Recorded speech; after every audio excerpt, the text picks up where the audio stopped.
E aí pessoal, tudo jóia? Bem-vindos de volta, esse é o canal Crimes e Mistérios e meu nome é Gabriel.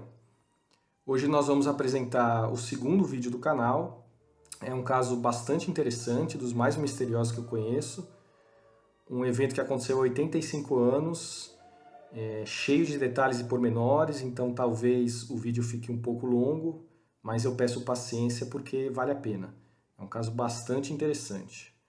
É o caso Roland T. Owen, também conhecido como o mistério do quarto 1046. Então vamos ao caso.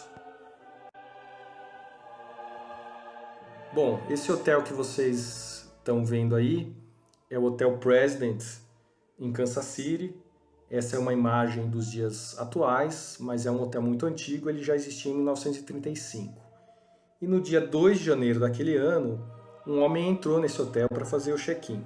Ele pediu o quarto no andar mais alto possível e ele recebeu o quarto número 1046 no 10º andar. Um detalhe curioso é que ele não trazia qualquer bagagem, ele trazia só as roupas do corpo, em cima dessas roupas um casaco escuro. Ele fez o check-in com o nome de Roland T. Owen. Ele pagou por uma pernoite somente e afirmou que era de Los Angeles. Esse é um detalhe importante, a gente vai ver mais pra frente por quê. Esse homem, ele foi descrito pelos funcionários do hotel como um rapaz alto, de voz rouca, com uma cicatriz na lateral da cabeça e orelhas em couve-flor, né? Orelhas que são muito comuns em lutadores. Por isso concluíram que ele deveria ser um lutador profissional, um boxeador, alguma coisa assim. Ele era muito jovem, os funcionários disseram que ele tinha mais ou menos na faixa dos 20 anos. Depois de feito o check-in, um funcionário do hotel, um carregador, que nos Estados Unidos eles chamam de bellboy, chamado Randolph Probst, acompanhou Owen até o elevador e acompanhou ele até o 10º andar, onde ficava o quarto 1046, onde ele ficaria hospedado. Durante o caminho, o Owen comentou com esse carregador, com o Probst, que ele havia passado a noite anterior no Hotel Mullenbar, que é esse hotel que vocês veem na foto, que também existe até os dias atuais, e ele teria reclamado do preço do hotel. Ele teria pago $5 a pernoite, o que equivaleria nos dias de hoje a um valor de $100, e que ele tinha achado muito caro, que portanto ele tinha decidido trocar de hotel. O Probst acompanhou então o Owen até o quarto dele, o 1046, que por insistência do próprio Owen era voltado para o lado interno do hotel. Ele tinha vista para o pátio e não para o lado externo. Isso tinha sido uma exigência dele também. O Probst abriu a porta do quarto e observou enquanto Owen deixava os seus únicos pertences em cima da pia do banheiro, que eram uma pasta de dente, uma escova de dente e uma escova de cabelo. Depois disso, ambos saíram do quarto, o Probst trancou a porta, entregou a chave ao Owen e ambos desceram ao salão. Ali, o rapaz, o carregador, observou que o Owen deixou o hotel para alguma coisa que ele supôs ser um passeio.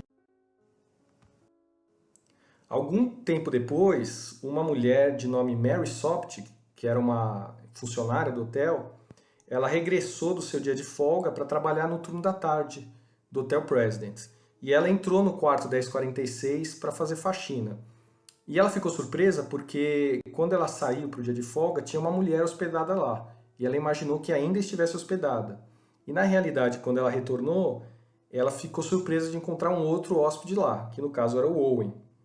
Ela pediu desculpa pela intromissão, não sabia que ele estava lá e se propôs a sair e retornar em outro momento para continuar a limpeza. Aliás, para fazer a limpeza, né? E o Owen falou que não era preciso, que ela podia ficar à vontade e proceder à limpeza. A única exigência que ele fez é de que ela mantivesse a porta destrancada porque ele estava esperando a visita de um amigo. E aí a gente tem que notar que a palavra em inglês friend pode se referir tanto a um homem quanto a uma mulher. Então a gente não sabe quem que é essa pessoa que ele esperava, se era homem ou mulher. E a Mary notou que o quarto estava muito escuro. Ele tinha deixado todas as persianas e as janelas fechadas e a única luz que iluminava o ambiente era de um pequeno abajur na mesa de cabeceira. Mais tarde, depois dos acontecimentos que eu vou narrar, ela diria à polícia que o Owen parecia muito nervoso, até mesmo com medo. Enquanto ela limpava o quarto, o Owen de novo pegou seu casaco, penteou o cabelo e saiu novamente do hotel.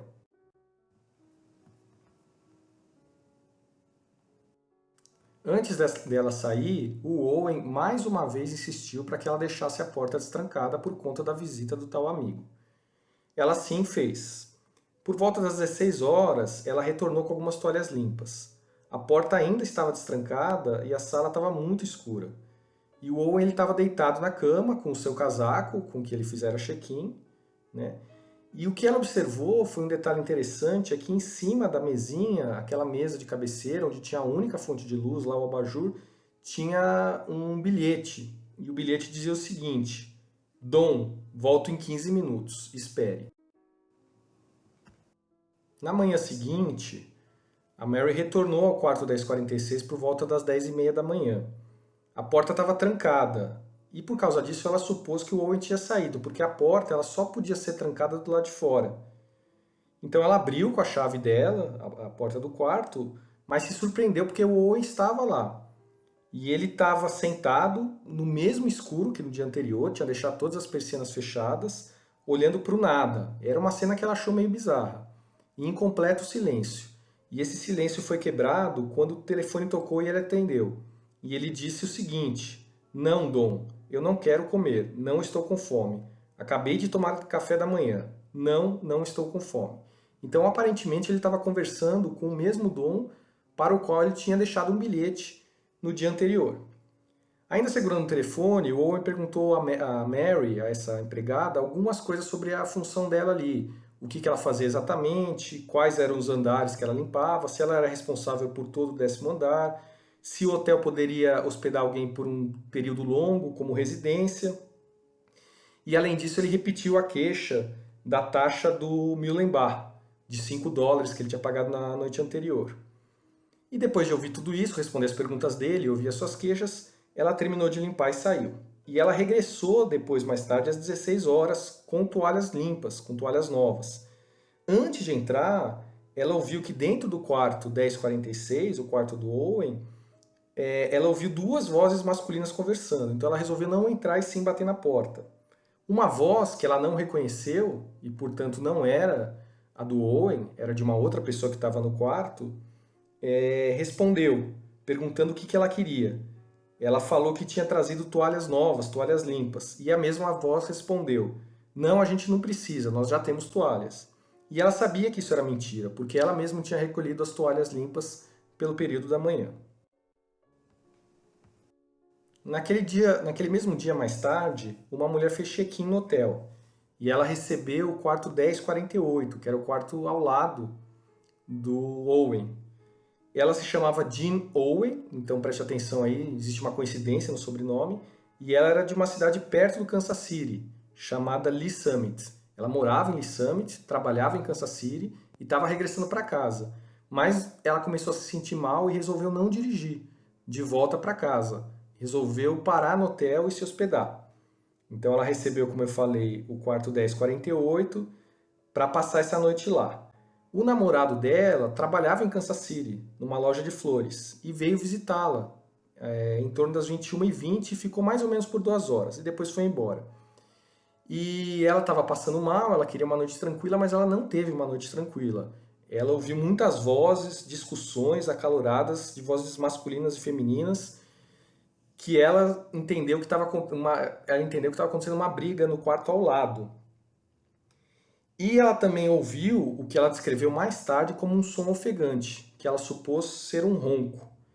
Nesse momento, ela até pensou em ligar para a recepcionista para reclamar, mas no final ela desistiu da ideia e acabou passando a noite lá.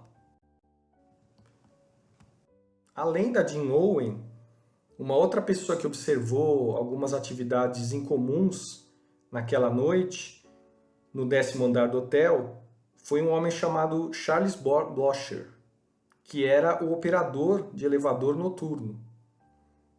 Ele achou, pela movimentação que estava ocorrendo no hotel, que tinha uma festa barulhenta no quarto 1055, que, vamos lembrar, não era o quarto do Owen, o quarto dele era o 1046.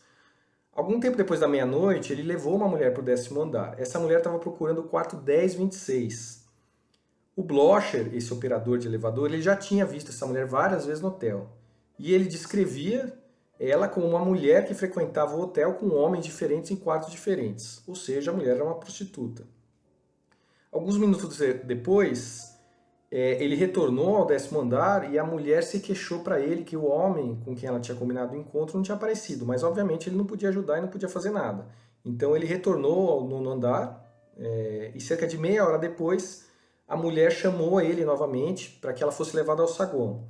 E uma hora mais tarde, ela voltou ao elevador com o homem. O Blocher levou ambos ao 9º andar.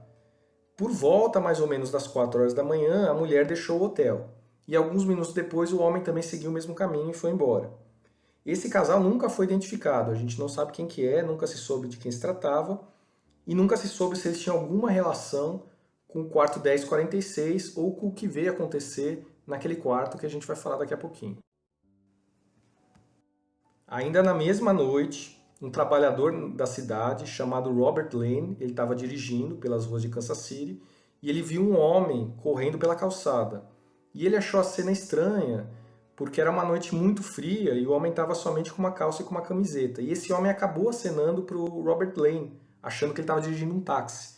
Robert Lane parou e o homem se deu conta que não era um táxi. Ele pediu desculpas, mas o Robert Lane falou, não, tudo bem, pode entrar aqui e eu te levo até um ponto de táxi.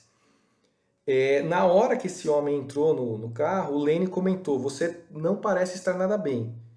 E o homem acenou com a cabeça, aparentemente concordando, e ele falou num tom agressivo, matarei esse FDP amanhã, sem especificar quem era esse tal FDP. O Lane levou ele para o ponto de táxi e no caminho ele percebeu que esse homem tinha uma ferida no braço. Notou essa característica, não deu maior importância, continuou dirigindo e levou ele até esse ponto. O homem desceu no ponto de táxi, se despediu, agradeceu e efetivamente acabou tomando um táxi e indo embora. Então o Lane ele teve uma participação importante no caso, porque ele deu carona supostamente ao Owen. Essa é uma informação que até hoje não é confirmada, mas que a polícia acredita ser verdadeira. Mais ou menos às 7 horas da manhã do dia seguinte, a operadora de telefonia do hotel, Della Ferguson, notou que o telefone do quarto 1046 estava fora do gancho. Depois de 3 horas, sem que ninguém recolocasse o telefone no gancho, ela pediu ao Randolph Probst, que é aquele mesmo carregador lá do começo da história, que conduziu primeiramente o Owen ao seu quarto, para verificar o que estava acontecendo. O Probst encontrou uma porta trancada com a plaquinha de não perturbe. Ele bateu e depois de um tempo ele ouviu uma voz dizendo para que ele entrasse. Mas quando ele tentou abrir a porta, ele descobriu que a porta ainda estava trancada. Ele bateu de novo e a voz falou para ele acender as luzes, como se ele estivesse dentro do quarto. Ele bateu de novo, não teve mais resposta. E depois de alguns minutos ele acabou desistindo, ele simplesmente gritou para que a pessoa que estivesse lá dentro colocasse o telefone no gancho de volta. E ele foi embora, balançando a cabeça, nervoso, achando que era um hóspede embriagado que não sabia o que estava falando. Só que 1h30 depois, a mesma operadora, Della Ferguson, notou que o telefone ainda estava fora do gancho. Dessa vez ela enviou outro carregador, chamado Harold Pike. E o Harold Pike tinha uma chave do quarto. Então o Pike usou a chave, entrou no quarto 1046 do Owen. Para variar, o quarto estava muito escuro, estava mergulhado na penumbra. E ele só conseguiu observar nessa penumbra que o Owen estava deitado na cama, nu. E a luz do corredor ainda mostrava alguns pontos escuros na roupa de cama. Mas ele não quis acender a luz do quarto para não incomodar o hóspede. Então ele simplesmente viu que o telefone estava no chão, pegou o telefone, colocou o telefone no lugar e colocou ele de volta no gancho. Pouco depois das 10h30, outra operadora, já não a Della Ferguson, informou que o telefone da mesmo quarto, 1046, estava novamente fora do gancho.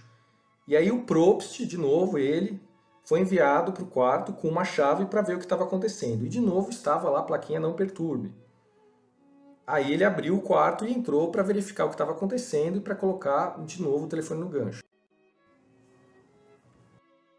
Só que dessa vez, ao invés de encontrar simplesmente um homem bêbado, como ele esperava encontrar, ele encontrou o Owen nu, de joelhos e segurando a cabeça ensanguentada com as mãos. O Probst dessa vez acendeu a luz e ele ficou desesperado, ele viu que tinha sangue nas paredes da sala e do banheiro e na própria cama. Aí ele voltou desesperado para o andar de baixo, chamou um gerente e ele e o gerente subiram de volta ao quarto do 1046. Eles tentaram abrir a porta do quarto, só que eles não conseguiram abrir mais do que um palmo, porque o próprio Owen ele tinha caído contra a porta e o peso dele estava impedindo que se abrisse totalmente.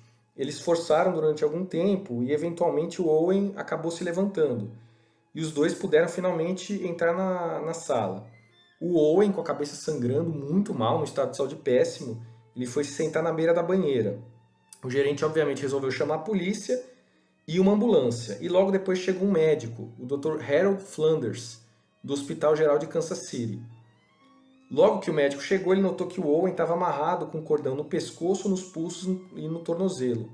O pescoço estava com hematomas, indicando que alguém tinha tentado estrangular ele, e ele também tinha sido esfaqueado diversas vezes no peito, acima do coração, e uma dessas feridas tinha perfurado seu pulmão. Além disso, ele tinha tomado também golpes na cabeça, que o haviam deixado com uma fratura no crânio do lado direito. E além do sangue que o carregador, o Probst, tinha visto, havia também alguns respingos adicionais no teto.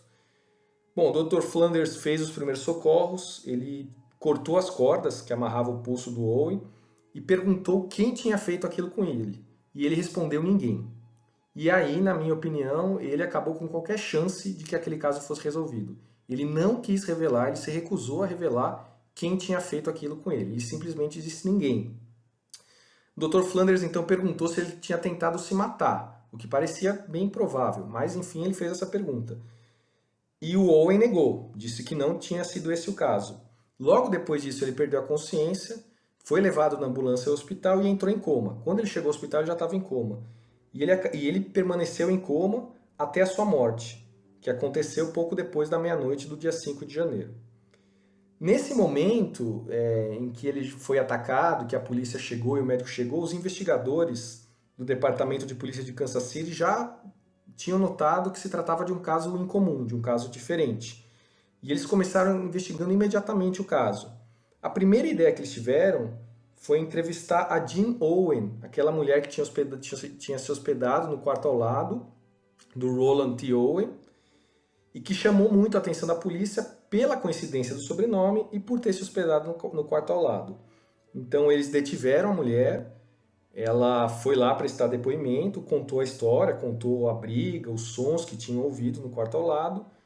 O namorado dela foi também à delegacia, corroborou a história dela e no final a polícia acabou liberando ambos. E ela retornou à cidade dela, Lee Summit, como a gente já tinha comentado.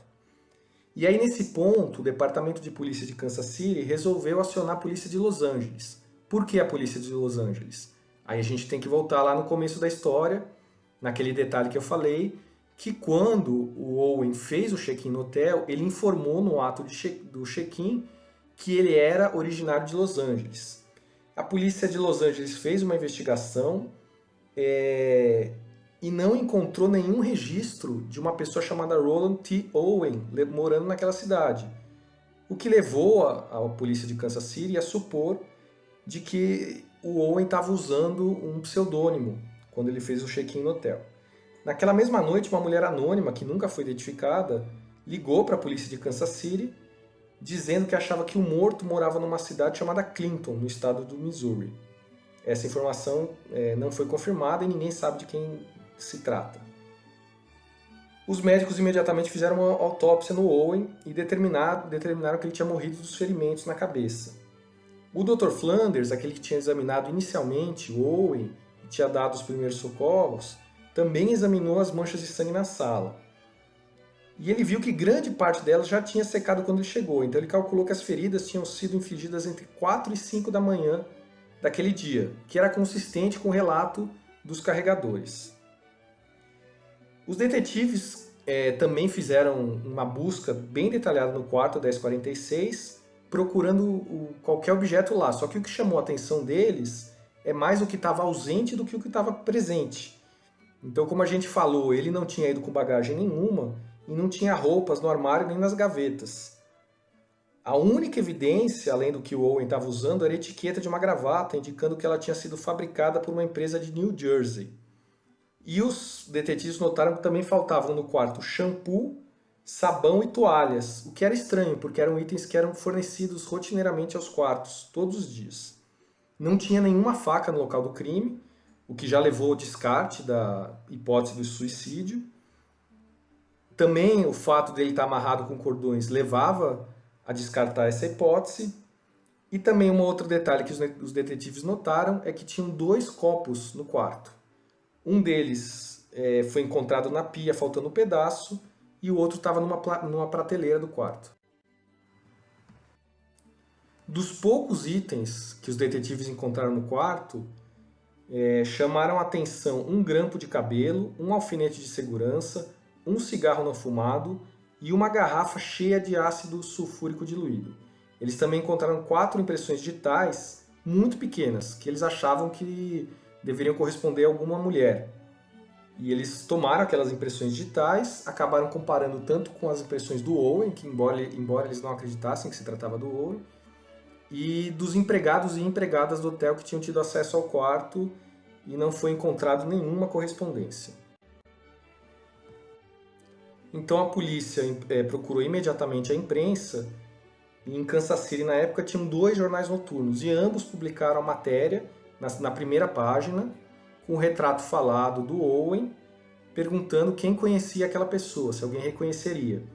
E o detetive Johnson, da polícia de Kansas City, falou que não havia dúvida de que alguém estava envolvido, deixando muito claro que o caso tinha sido considerado um homicídio.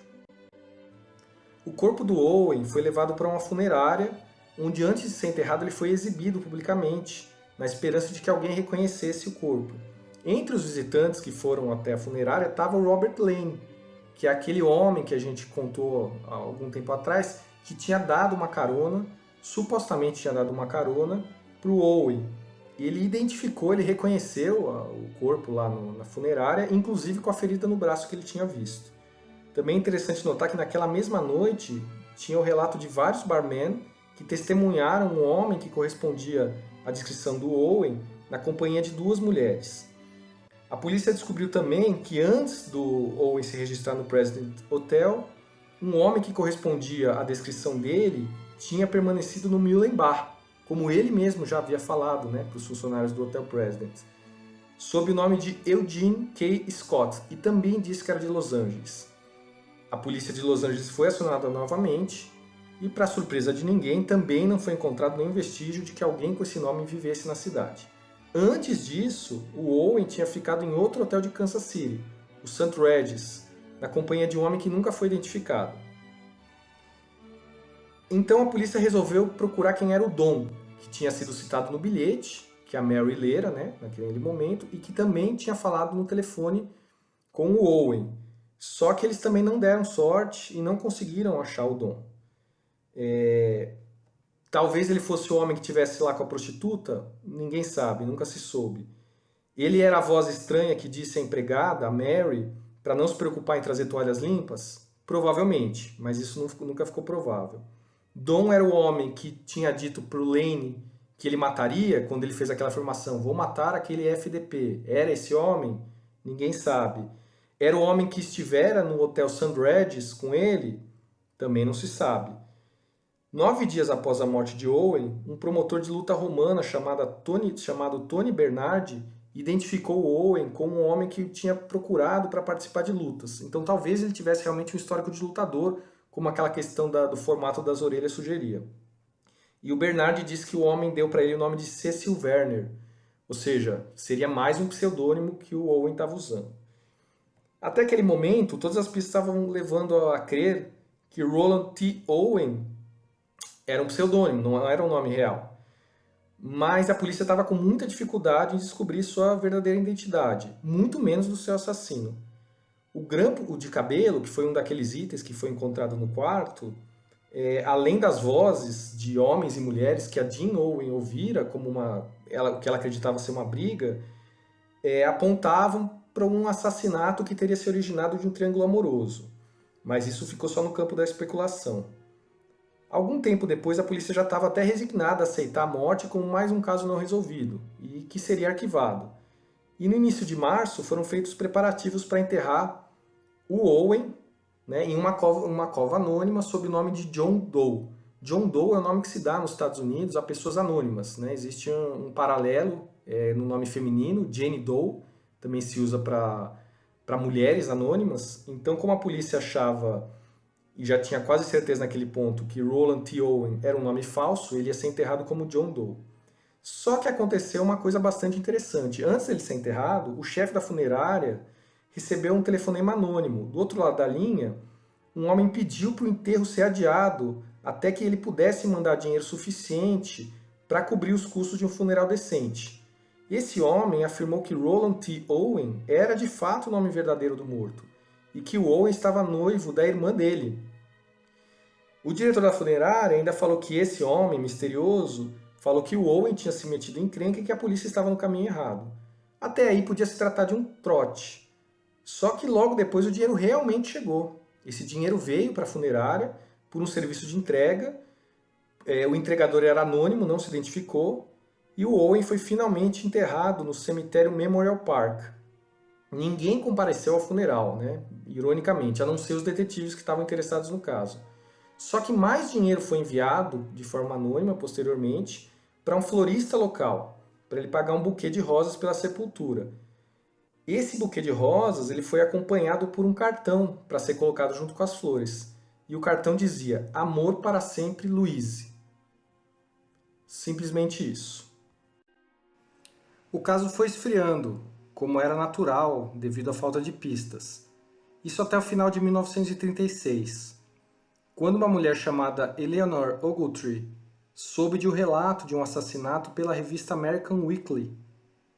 Ela viu esse relato e reparou que a descrição do Owen correspondia à do seu irmão desaparecido Artemus. Ela foi então até a mãe, a senhora Ruby Ogletree, e mostrou para ela uma foto que tinha na revista, e a mãe imediatamente reconheceu o morto como seu filho desaparecido. A senhora Ruby entrou em contato com a polícia do Kansas City e conseguiu fornecer informações suficientes sobre o cadáver para convencer a polícia de que aquele homem era de fato Artemus Ogletree. Inclusive ela explicou a questão da cicatriz na cabeça que foi reparada pelos funcionários no hotel, explicando que aquilo foi o resultado de um acidente de infância em que um pouco de graxa quente tinha sido derramado ali. E ela ainda afirmou que ele tinha somente 17 anos de idade quando morreu. Ele era ainda mais jovem do que os funcionários do hotel supunham. E o Artemus tinha abandonado de fato a família. Os Ogletrees não o viram desde que ele tinha deixado a família e a sua casa em Birmingham, no estado do Alabama, em abril de 1934, para, segundo ele, conhecer o país. As últimas notícias que a mãe do Artemus tinha recebido tinham sido 3 breves cartas datilografadas. Um detalhe interessante é que a primeira dessas cartas chegou para a senhora Ruby na primavera de 1935, vários meses após a morte do Artemus. A senhora Ruby ela disse para a polícia que já desconfiava dessas cartas porque o seu filho não sabia datilografar. E o estilo da linguagem também não correspondia ao estilo que o Artemus empregava, que era uma linguagem muito chula, muito coloquial, com muitas gírias, que não era o tipo de linguagem que ele utilizaria. A última carta dizia que ele estava navegando pela Europa. Vários meses após essa última carta, a senhora Ruby recebeu um telefonema de um homem que se dizia chamar Jordan.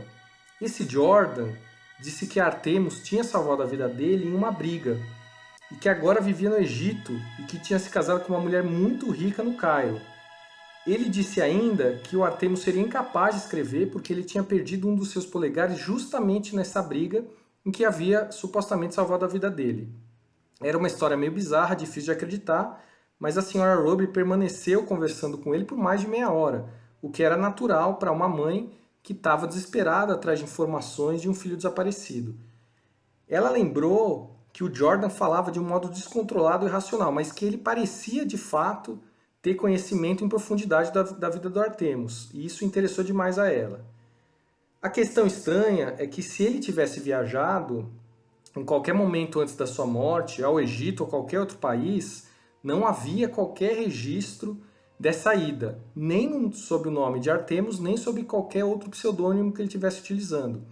A polícia procurou registros nas empresas de navio a vapor da época e não havia qualquer tipo de sinalização de que essa viagem houvesse ocorrido. A seção consular dos Estados Unidos da Embaixada do Cairo também não conseguiu encontrar nenhuma evidência de que eles tivessem em algum momento pisado no Egito. A essa altura, o corpo já tinha sido formalmente então identificado. A polícia de Kansas City já tinha reconhecido que o Artemus era a vítima daquele assassinato. Mas o caso ainda estava longe de ser resolvido. Em 1937, a polícia da cidade de Nova York prendeu um homem chamado Joseph Martin, sob acusação de assassinato, depois que ele matou um homem com quem ele tinha morado e colocou o corpo em um baú para ser enviado para Mênfis. Entre os vários pseudônimos que o Joseph Martin utilizava estava um Donald Kelso.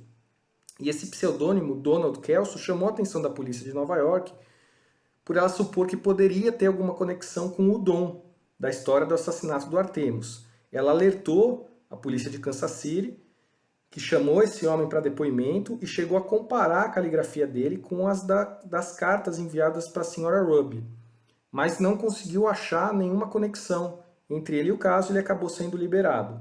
O caso se manteve em aberto, alguns detetives voltaram a analisar ele periodicamente até a década de 1950. E aí, a partir da década de 50, ele foi sendo gradualmente abandonado até se tornar um caso totalmente frio, um caso arquivado sem solução. Em 2003, um homem chamado John Horner, historiador local da Biblioteca Pública de Kansas City, recebeu uma ligação anônima de alguém de fora do estado que disse que estava ajudando a inventariar os pertences de uma pessoa idosa que havia morrido recentemente.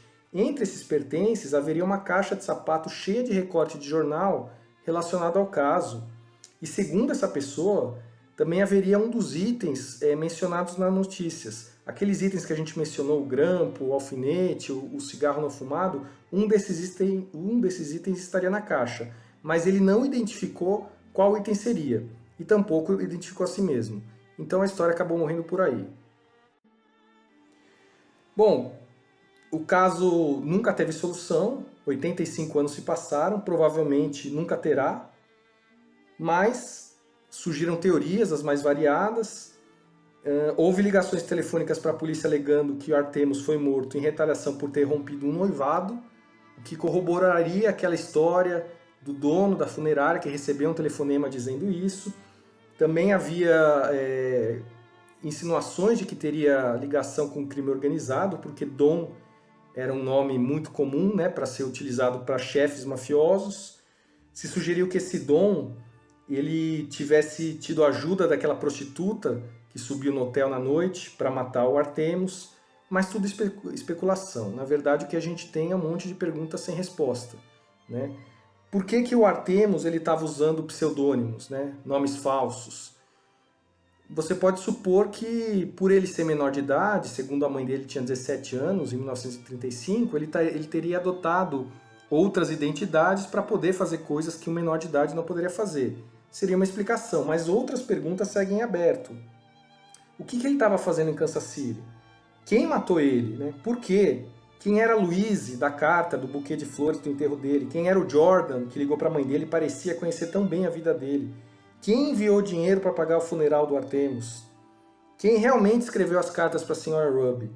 O que de fato aconteceu no quarto 1046? São perguntas que 85 anos depois não temos resposta e provavelmente nunca teremos. Por isso que eu digo que esse é um dos casos mais misteriosos que eu já vi. Embora a identidade final da pessoa tenha sido conhecida, tenha sido identificado, realmente não se sabe muitas coisas, muitos detalhes do caso e, como eu disse, a gente nunca vai saber. Então esse foi o caso de hoje, eu espero que vocês tenham gostado, agradeço a todo mundo que tem assistido e até a próxima. Um grande abraço.